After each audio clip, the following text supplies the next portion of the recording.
Hello, this is Matt on the Moon Lambeau channel. Ripple CEO Brad Garlinghouse has released new details and perspective in their suit, the SEC suit against Ripple, claiming that, a number of things, including Ripple sold XRP as a security and that XRP, just by nature of existing, is a security. Which is stupid. STOOPID. Stupid. But I'm going to run through a couple stories that I have on this topic and a bit more. Oh my gosh, there's so much to be excited about. So go ahead and sit tight. Now, I do want to be clear at the outset. I do not have a legal or financial background of any kind. I am not offering legal or financial advice, and you should not buy or sell anything because of anything I say or write. I'm just an enthusiast who makes YouTube videos as a fun hobby about Ripple and XRP and crypto. And that's all that's going on here. Nothing else to see here, folks. If you came for something else, you just move right on along. Shout out to XRP Crypto Wolf. I tell ya, I appreciate you. I hope you're listening, XRP Crypto Wolf. You are incredible. He sends me all sorts of yummy, delicious, tasty stories. So good. Every single day, with rare exception, including this one from you today titled, Ripple CEO Brad Garlinghouse feels, quote, really good, end quote, about legal fight with SEC. And so I just wanted to, there were a couple parts of this I wanted to highlight. I'll start at the top, but then I had another piece on this topic which really kind of got to the core of what Brad Garlinghouse is delivering, like the actual situation and implications of what's going on in great detail. But check this out. As Ripple's legal fight with the U.S. Securities and Exchange Commission stretches into its fifth month, CEO Brad Garlinghouse tells Fox Business that he feels really good about the progress his company has made in court. And here's a quote. Look, I feel really good about the progress that's been made in court so far. And I'll tell you what, it is really nice to see endless mainstream media, not just crypto media, but mainstream media picking up the story. And this includes not just television, but very popular written formats as well, like Forbes and Bloomberg. But yeah, of course, Fox Business, CNBC. Everybody is talking about this, right? Anyway, the distributed ledger tech provider has managed to score a few minor legal wins, with magistrate judge Sarah Netburn partially granting its motion to compel discovery. So I wanted to take task with that part a little bit. Minor legal wins. Look, I don't want to overblow this and pretend like the wins that Ripple has gotten, pre-trial. I'm not going to pretend like they're the greatest thing since sliced bread, but they're pretty damn close. There were some important wins though. It's illustrating the degree to which the SEC doesn't, like, the SEC's right hand does not know what the SEC's left hand is doing. They're so contradictory. They're so hypocritical. They don't know what logic is, apparently. And so to state that there are minor wins, to me, that's too soft. Saying that it's the biggest thing on the planet, that would be too much. But, maybe like right in between. I don't know. I'm suddenly thinking about Goldilocks and the Three Bears. That porridge, like right in the middle here. But check this out. As far as utility, because doesn't that matter? I sure as hell think so.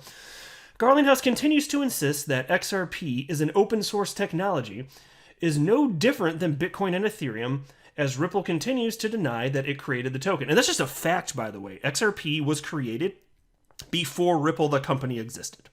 Fact. That is a thing. He also mentioned, and I love this, check this out. He also mentioned that the fact that BitPay, one of the leading payments firms, supports XRP is one example of how the token is not a security. And here's a quote from Brad Garlinghouse. This is one of the many examples of how XRP is not a security. It's used as a currency. Ripple has used it as a currency to solve the cross-border payments problems. Well, how about that? It can be used for all sorts of different things. Do you see people using their Apple stock as a currency? No. That's why the SEC, they're going to have to get past this stupid hurdle, trying to shoehorn brand new technology into this, nearly century-old framework, legal regulatory framework. It just doesn't work. The people that created it back then, fine, it worked with everything that existed in the realm of law at the time, but just having the idea of something that can go from decentralized to centralized and also have tons of use cases in different categories all simultaneously, your framework doesn't account for that, you idiots. So can't you just acknowledge that instead of just trying to sue everybody into oblivion? Because this is just tacit acknowledgement that you don't know what the hell you're doing, SEC. You don't know how to handle this, so you're just getting sue happy. That's exactly what's happening. Now here's the headline from Crypto Newsflash. Ripple CEO The US is the only country in the world to have viewed XRP as a security. Ripple CEO Brad Garlinghouse has taken a fresh swipe at the US Securities and Exchange Commission over its controversial lawsuit that seeks to brand XRP as a security. Speaking to Liz Clapman during an April 27th interview on Fox Business, Garlinghouse flayed the SEC for apparent double standards and lack of clarity. In his view, the SEC's position on XRP, under the leadership of Chair Jay Clayton, by the way, I'll just stop there. Jay Clayton, for those of you that were unaware, is an asshat, an actual asshat. I take beef with Merriam-Webster, by the way. Fine dictionary. And it's so the word asset, it is in the dictionary. They include it, Merriam-Webster. They do. My only beef is that they don't have a picture of Jay Clayton the asshat when you type that into their little internet database of words. Other than that, fantastic though. Anyway, so he's taken issue with Jay Clayton here, which is Jay Clayton, of course, has created regulatory contradictions and hurt the very consumers it purports to protect. And in fact, after this little interview, you can see here's a tweet from Brad Garlinghouse, and he wrote, 10 years later, the U.S. still lacks a clear regulatory framework for crypto. Assets like XRP are open source, plus global by nature, and hundreds of projects are building with XRP Ledger. Innovation can't be stopped. It may just thrive out of the United States. Thanks, Liz Clapman, for the chat. I thought that was wrong. And reading through this, they wrote Liz Clapman, like Liz Clapman. Is that how you have to say it? Like Liz Clapman? And you have to clap when you say it? No, it's Liz Clapman. I knew that was right. I was like, is there a separate one? Because I knew Liz Clapman. Whatever. I corrected the problem. Look, crypto media, here's the cold hard fact. It is run by a bunch of C students that do not check their work. What's this? I just done finished top this. I got upload to internet. That's exactly what I envisioned anyway. The process is like in publishing to the webernets here. It's like a low bar. Anyway, maybe I'm being too mean. I'm sorry. I'm not actually venomous here. I'm just having a little fun here at their expense. I really like this website. It's Crypto News Flash. They do good work here, generally speaking. They have this little subheading. Only the SEC calls XRP a security. Answering a question about his general impression of the SEC's legal case, Garlinghouse offered a withering assessment.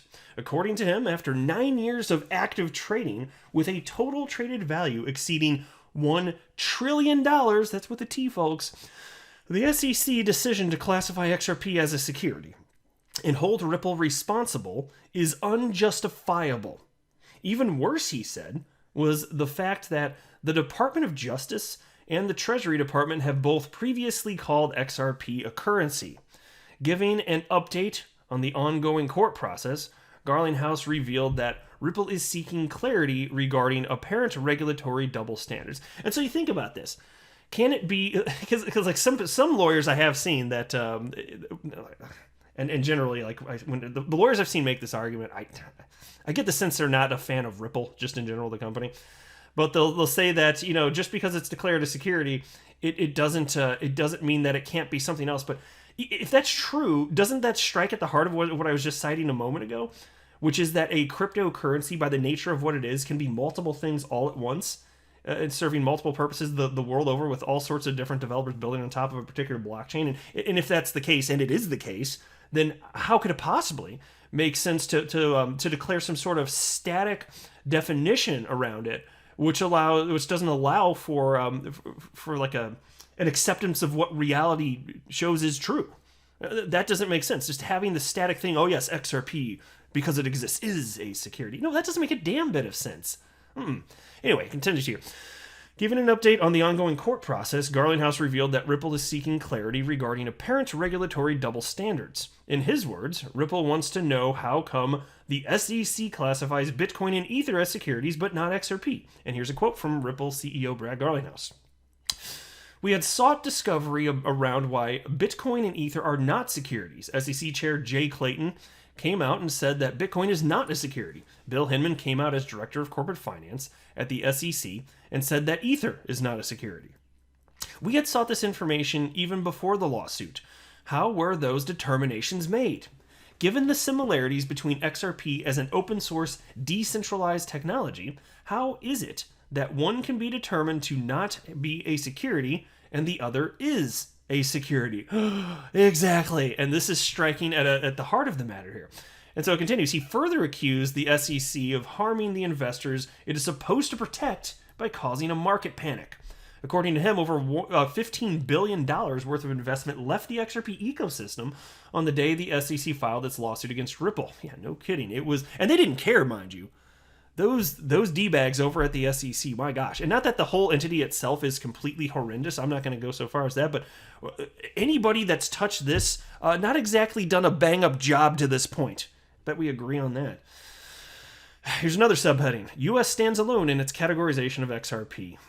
It really drives the point home, doesn't it? Going further, Garlinghouse stated that the SEC is, in fact, the only regulator in the world that classifies XRP as a security.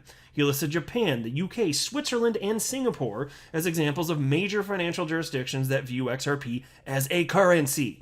Responding to accusations of harassment from the SEC, Garlinghouse slipped in a word of praise for SEC Commissioner and so-called crypto mom Hester Peirce for her stance on regulatory clarity. And by the way, so she's fantastic. If you're not familiar, she's one of the commissioners out there who I think has been just verbally making a case, and not actually also making written cases for really just a common sense approach to regulating the cryptocurrency space. Now, I don't know for sure that she voted in favor or against this suit against Ripple, but she is one of the 5 people that had a vote.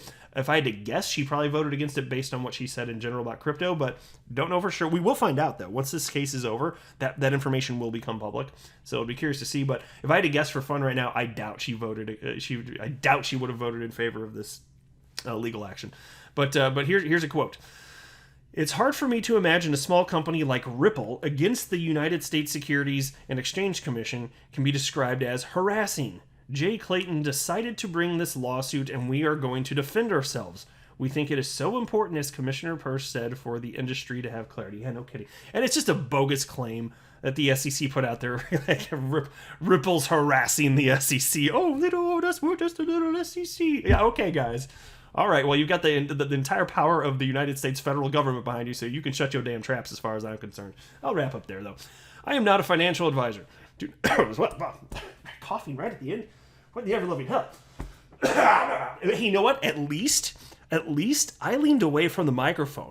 There's so many YouTubers out there. I swear, it's like I'm sitting there and I'm listening, whether it's in my car or, God forbid, I have my headphones in, and then a YouTuber coughs, and they can't help it. Fine, I get it. Like, it just happened to me.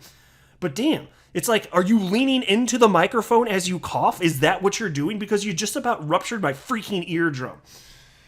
I'm going to try this outro again here. I am not a financial advisor. Do not buy or sell anything because of anything that I say or write. That would be a very, very, very bad idea. Until next time, to the moon, Lambo.